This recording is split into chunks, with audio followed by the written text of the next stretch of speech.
स्वागत है आपका मेरे YouTube चैनल पर। मैं आज की वीडियो में आपको प्रकाश का परावर्तन यानी रिफ्लेक्शन ऑफ लाइट और प्रकाश के परावर्तन के नियमों के बारे में समझाऊंगा। बहुत इंपॉर्टेंट टॉपिक है, क्लास 10th और क्लास 12th दोनों में ही ये पूछा जाता है क्वेश्चन। तो आइए सबसे पहले हम देखते हैं प्रकाश का परावर्तन क्या है। तो प्रकाश का परावर्तन आप सब जानते हैं और इसका प्रैक्टिकल भी किए हैं। याद करिए, जब आप छोटे थे बचपन में, आपके हाथ में दर्पण है। दर्पण तो जानते हैं, जिस पर आप अपना चेहरा देखते हैं। आपके हाथ में दर्पण है और कहीं से प्रकाश आ रहा है, तो आप क्या करते थे कि जब प्रकाश कहीं से आ रहा है तो आप उसके सामने क्या करते थे, दर्पण लगा देते थे।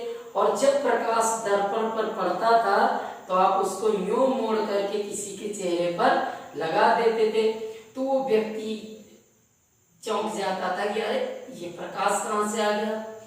तो यही तो प्रकाश का परावर्तन है।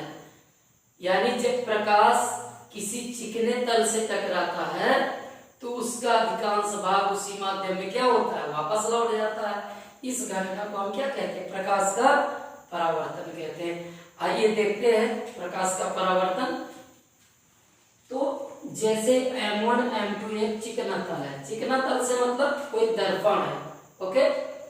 तो M1 M2 एक चिकना तल है, एक दर्पण है और इस पर ये प्रकाश की किरण आ रही है और दर्पण के बिंदु P पर क्या होती है, टकराती है। तो टकराने के पश्चात ये प्रकाश किरण यूं वापस लौट जाती है। तो जो प्रकाश किरण आ रही थी और दर्पण के बिंदु P पर टकराती है, इस किरण को हम क्या कहते हैं, आपतित किरण। क्या कहते हैं, आपतित किरण। और बिंदु P से जो वापिस होकर चली जाती है किरण, इसको कहते हैं परावर्तित किरण। और ये जो बिंदु है P, ये क्या कहलाता है, आपतन बिंदु। और आपतन बिंदु पर हमने एक ये लंब डाला है, लंब खींच दिया है, जिसको हम क्या कहते हैं, अभिलंब कहते हैं, ओके। और ये जो आपतित किरण अभिलंब के साथ में कोण बनाती है, ये कोण I, तो ये क्या कहलाता है, आपतन कोण। और जो परावर्तित किरण अभिलंब के साथ में कोण बनाती है, इसको क्या कहते हैं, परावर्तन कोण, ओके। तो प्रकाश का परावर्तन अगर पूछा जाता है कि प्रकाश का परावर्तन क्या है, तो आप उसकी डेफिनेशन क्या लिखेंगे कि जब प्रकाश किसी चिकने तल से टकराता है तो उसका अधिकांश भाग उसी माध्यम में वापस लौट जाता है। इस घटना को हम क्या कहते हैं, प्रकाश का परावर्तन कहते हैं। और आपको ये चित्र बना देना है, ओके। तो परिभाषा बहुत छोटी है, 2 लाइन की परिभाषा। आप इस प्रकार लिखेंगे, जब प्रकाश किसी चिकने तल से टकराता है तो उसका अधिकांश भाग उसी माध्यम में वापस लौट जाता है। इस घटना को प्रकाश का परावर्तन कहते हैं, ओके। बहुत छोटी सी परिभाषा है, आपको बहुत ज्यादा विस्तार नहीं लिखना है और ये चित्र बना देना है, ओके। अब आइए देखते हैं प्रकाश के परावर्तन के नियम। तो प्रकाश के परावर्तन के 2 नियम हैं। पहला नियम क्या है, आपतित किरण, परावर्तित किरण तथा आपतन बिंदु पर खींचा गया अभिलंब तीनों एक ही तल में होते हैं। यानी देखिए, ये आपतित किरण है और ये परावर्तित किरण है और ये आपतन बिंदु है P। तो इस पर हमने जो ये अभिलंब खींचा है, ये तीनों एक ही तल में। अब यहाँ तल से मतलब है कि ये व्हाइट बोर्ड, ये तीनों एक ही तल में हैं।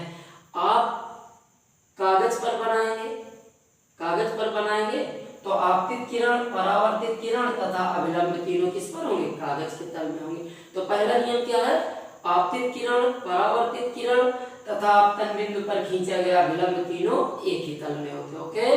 और नेक्स्ट दूसरा नियम है, आपतन कोण सदैव परावर्तन कोण के बराबर होता है, अर्थात कोण I बराबर कोण R।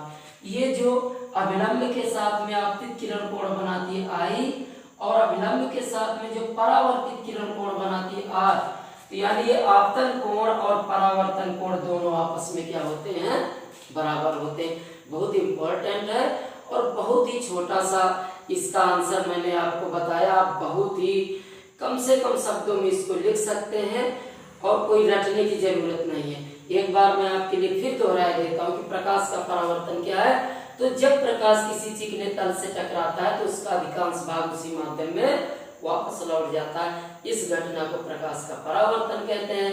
और परावर्तन के नियम, तो दो नियम है। पहला नियम क्या है, आपतित किरण, परावर्तित किरण तथा आपतन बिंदु पर खींचा गया विलंब तीनों एक ही तल में होते हैं। और दूसरा क्या है, आपतन कोण और परावर्तन कोण आपस में बराबर होते हैं।